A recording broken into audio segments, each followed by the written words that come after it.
அனைவருக்கும் வணக்கம். என் பெயர் காவிமலா. நான் டாக்டர் எஸ்என்எஸ் ராஜலட்சுமி கலை அறிவியல் கல்லூரி தன்னாட்சி தமிழ் துறையில் உதவி பேராசிரியராக பணியாற்றி வருகிறேன். இன்று நாம் காண இருக்கும் பகுதியானது காற்றை காப்போம் என்னும் தலைப்பினை கொண்டது. இது ஒரு கவிதை தொகுப்பாகும். இதன் ஆசிரியர் கவிஞர் பொன் செல்வகுமார். காற்றை காப்போம் என்னும் கவிதை வரிகளை குறித்து விரிவாக ஆராய்வதற்கு முன் அதனை இயற்றிய ஆசிரியர் கவிஞர் பொன் செல்வகுமார் பற்றிய குறிப்பினை காணலாம். ஆசிரியரும் கவிஞருமான பொன் செல்வகுமார் வேலூர் மாவட்டம் தோட்டப்பாளையத்தில் பிறந்தவர். இவர் திருப்பத்தூர் மாவட்டம் தூய நெஞ்ச கல்லூரியில் பேராசிரியராகவும் தமிழ்துறை தலைவராகவும் பணியாற்றி வருகின்றார். குறிஞ்சி இலக்கிய கழகத்தின் நிறுவனராகவும் வேலூர் தமிழ்ச் சங்கத்தின் செயற்குழு உறுப்பினராகவும் செயல்பட்டு வருகிறார்.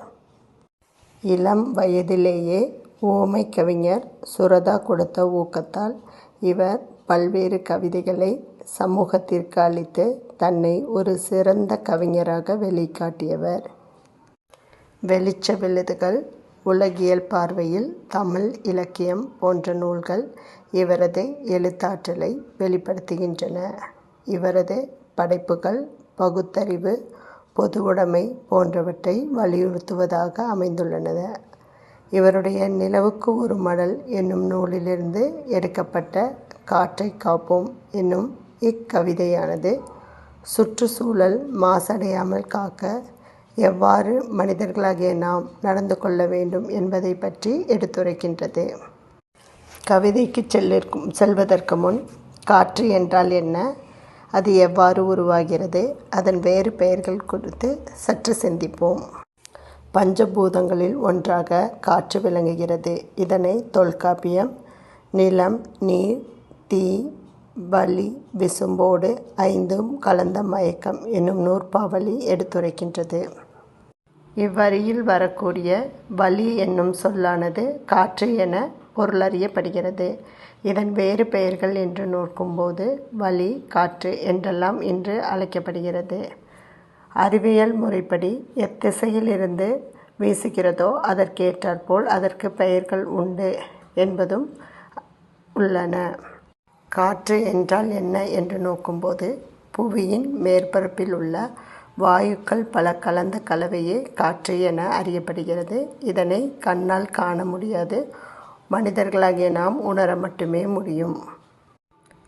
காற்று உருவாதல் என்று நோக்கும்போது பூமியின் மேற்பரப்பில் சீரற்ற வெப்பத்தால் காற்றானது ஏற்படுகிறது. நிலம் போன்ற ஒரு மேற்பரப்பு கடல் போன்ற மற்ற மேற்பரப்புகளை விட வேகமாக வெப்பமடையும் போது, அதாவது அழுத்த வேறுபாடு அல்லது மாறுபாடு காரணமாக காற்று தோன்றுகிறது. காற்றின் வேறு பெயர்கள் என்று பார்க்கும்போது திசைகளின் அடிப்படையில் கிழக்கு, மேற்கு, வடக்கு, தெற்கு எனும் 4 திசைகளின் வழி வீசக்கூடிய காற்றிற்கு பெயர்கள் உண்டு. அவற்றில் கிழக்கிலிருந்து வீசும் காற்றிற்கு கொண்டல் என்று பெயர்.